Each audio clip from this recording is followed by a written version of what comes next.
The state of Jefferson has a long tenured history. In fact, it starts before Oregon ever gained statehood out of its own territory. But it didn't really pick up a lot of steam until around 1941. It was rapidly gaining traction up until the point of Pearl Harbor when it was attacked. There have been many different proposals and renditions of the states, but these are two original articles which have two different boundaries for what the core states were back in the day.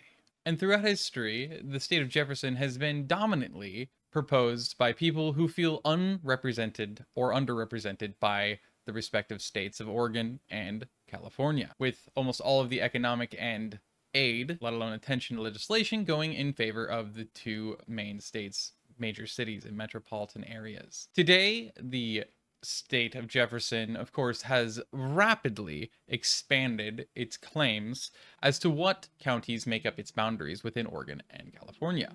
This is one such map of the current proposals. This is another.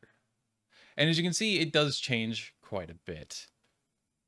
I've seen a lot of people talk down about the state of Jefferson and suggest that this simply is not a state that can viably happen. It would be worse off than West Virginia.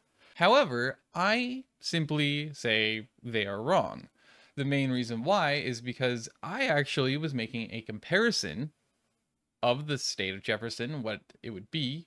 This is my current proposal, and this is the average of what the most common counties that are the most in favor of becoming the state of Jefferson are. To me, would be the most likely state of Jefferson to secede into the 51st state. And I have long been making comparisons to, at the lowest, Wyoming, but at most, in my opinion, it actually best matches Idaho and Montana, both socioeconomically as well as sociopolitically. People love to suggest and demand that it economically would simply never work.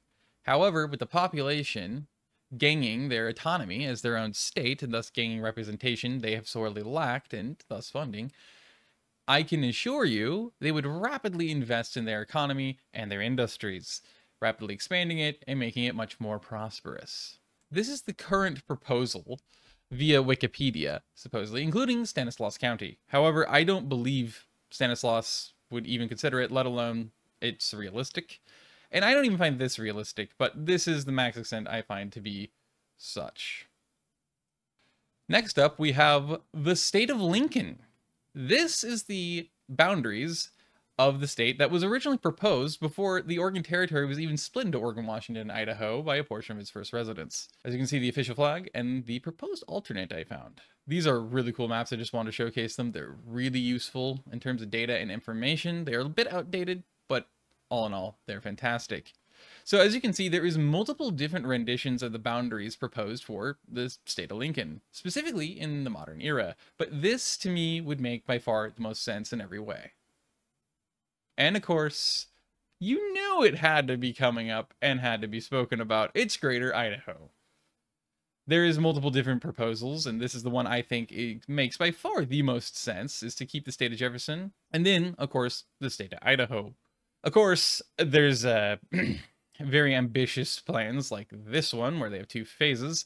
I don't see it happening at all. I mean, why include this part of California? Just make that the state of Jefferson. This is the one that makes arguably the most sense to me. Not this. Although, as you can see, politically it would make by far the most sense. And of course, many counties have been voting in favor to join Idaho as well. Honestly, it makes by far the most sociopolitical and economic sense to me to do this. This is what I would propose to transpire, either the one on the left or the one on the right. Though, honestly, personally, I think Idaho should stay the same, and we should just make the state of Lincoln, as it would socioeconomically and sociopolitically make incredible logical sense. In fact, if we had actually made the state of Lincoln like this in the first place, we literally would guaranteed have never ran into any of the contention, the division, or the problems that we have today, which is just wild hindsight. And so the state of Jefferson would also make an equal amount of logical sense. These states would be able to far better take care of themselves, both economically and sociopolitically, because of the fact that they'd finally have the representation and the funding that they sorely have lacked for the longest time. And so they'd be able to manifest what they've lacked the entire time. This was a map I found that I thought was extremely interesting, proposed by somebody, splitting the states into Lincoln, Idaho, which would technically be Greater Idaho, Oregon, Northern California, and Washington, which would be just the western half, of course.